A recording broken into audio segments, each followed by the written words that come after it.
आज से लगभग 6 महीने पहले जब केंद्र सरकार ने वक्फ संशोधन बिल को संसद में पारित किया था, तब राजनीतिक गलियारों में भारी हंगामा हुआ था। खासकर विपक्ष ने इस विधेयक को अल्पसंख्यक अधिकारों पर हमले के रूप में पेश किया और इसे लेकर व्यापक विरोध प्रदर्शन किए। दूसरी ओर सरकार का तर्क बिल्कुल अलग था।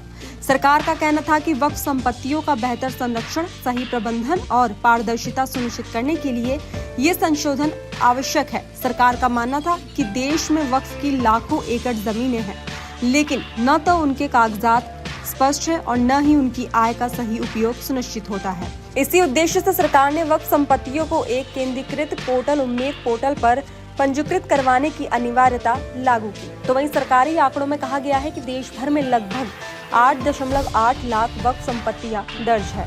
ये दावा सालों से चलता आया है कि इतनी बड़ी भूमि और संपत्ति वक्फ बोर्ड के पास है, लेकिन जब इन संपत्तियों को ऑनलाइन सिस्टम में पंजीकृत करवाने की वास्तविक प्रक्रिया शुरू हुई, तब एक चौंकाने वाली तस्वीर सामने आई।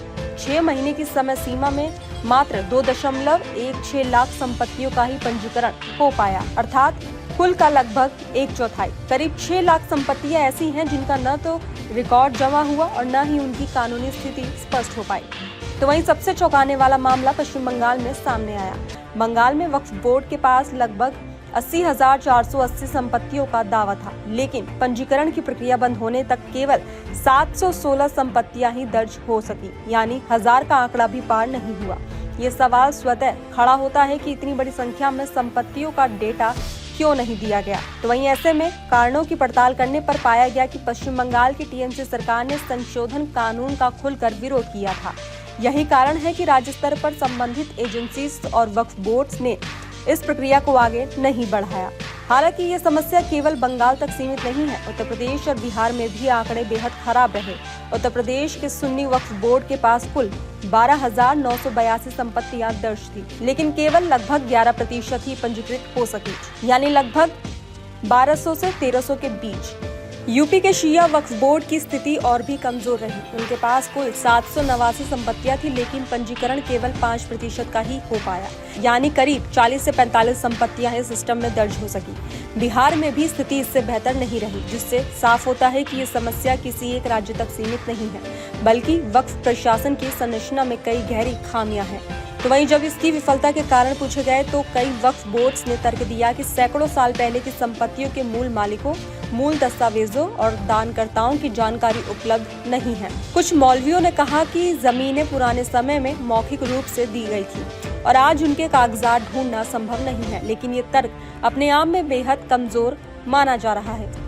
तो वही सवाल ये उठता है कि अगर किसी संस्था या बोर्ड के पास सैकड़ों साल पुराने दान के आधार पर विशाल जमीनें हैं, तो उनके पास कम से कम मूल रिकॉर्ड या सरकारी प्रमाण अवश्य होना चाहिए। आखिर तहसीलों, अभिलेखागारों और जमीन रजिस्ट्रियों की प्रणाली तो 100-200 साल से मौजूद है। अगर जमीन वास्तव में दी गई थी, तो उसका कोई न कोई निशान, खसरा रिकॉर्ड, खतौनी, रजिस्ट्री, दाखिल खारिज जरूर मिलना चाहिए। तो वहीं ऐसे में कई एक्सपर्ट्स कहते हैं कि यह स्थिति इस ओर इशारा करती है कि संभवतः कई वक्फ संपत्तियों पर वास्तविक कब्जा वैध नहीं था। कई मामलों में ऐसा देखा गया कि किसी भूमि पर मस्जिद बनाकर या मदरसा बनाकर उसे वक्फ संपत्ति घोषित कर दिया गया।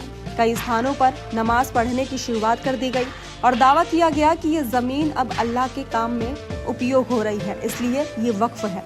संशोधन बिल का उद्देश्य ऐसी अनियमितताओं को खत्म करना था, ताकि ये साफ हो सके कि कौन सी जमीन वास्तव में वक्फ है और कौन सी नहीं। इस विषय पर केंद्रीय अल्पसंख्यक कार्य मंत्री किरण रिजिजू ने हाल ही में बयान दिया कि सरकार फिलहाल किसी पर जुर्माना नहीं लगाएगी। उन्होंने ये भी संकेत दिया कि पंजीकरण की समय सीमा आगे बढ़ाई जा सकती है, ताकि वक्फ बोर्ड्स को दोबारा मौका मिले और पारदर्शिता सुनिश्चित हो सके। लेकिन बड़ा सवाल ये है कि अगर 6 महीने में केवल 2 लाख संपत्तियां दर्ज हुई, तो समय बढ़ाकर कितनी और संपत्तियां दर्ज होंगी? क्या वक्फ बोर्ड्स के पास वास्तव में कानूनी कागजात मौजूद है या कई संपत्तियां सिर्फ दावों के आधार पर चलाई जा रही हैं? तो वहीं अब सवाल ये उठता है कि जिन 6 लाख संपत्तियों का पंजीकरण नहीं हुआ, उनका भविष्य क्या होगा? क्या सरकार उन्हें अपने कब्जे में ले लेगी? कानून के अनुसार अगर कोई संस्था ये साबित नहीं कर पाती कि संपत्ति वैध रूप से उसके पास है, तो वो संपत्ति राज्य की मानी जाती है। यही वजह है कि आने वाले समय में कई विवाद और बढ़ने की संभावना है। तो वहीं AIMIM नेता ओवैसी ने भी पिछले साल दावा किया था कि यूपी में करीब 1.5 लाख वक्फ संपत्तियां हैं, जिनमें से बहुत कम के पास आधिकारिक कागजात हैं। ये बयान कहीं न कहीं इस बात को मजबूत करता है कि स्थिति जटिल और अस्पष्ट है। तो वहीं अब जब पंजीकरण की समय सीमा बीत चुकी है तो पूरी प्रक्रिया का एक बड़ा उद्देश्य ये भी है कि दूध का दूध और पानी का पानी हो सके, यानी ये स्पष्ट हो जाए कि कौन सी जमीनें वैध वक्फ संपत्तियां हैं और किन पर अवैध कब्जा किया गया है। इससे सरकार ये भी सुनिश्चित कर सकेगी कि जिन सरकारी जमीनों या निजी जमीनों पर अवैध रूप से धार्मिक ढांचे बनवाकर दावा किया गया था उन पर कार्रवाई की जा सके। तो कुल मिलाकर 6 लाख से ज्यादा संपत्तियों का पंजीकरण न होना ये संकेत देता है कि वक्फ प्रशासन में सालों से अनियमितताएं चलती रहीं। अब सरकार इस दिशा में सख्त कदम उठाने और प्रक्रिया को पारदर्शी बनाने की तैयारी में है।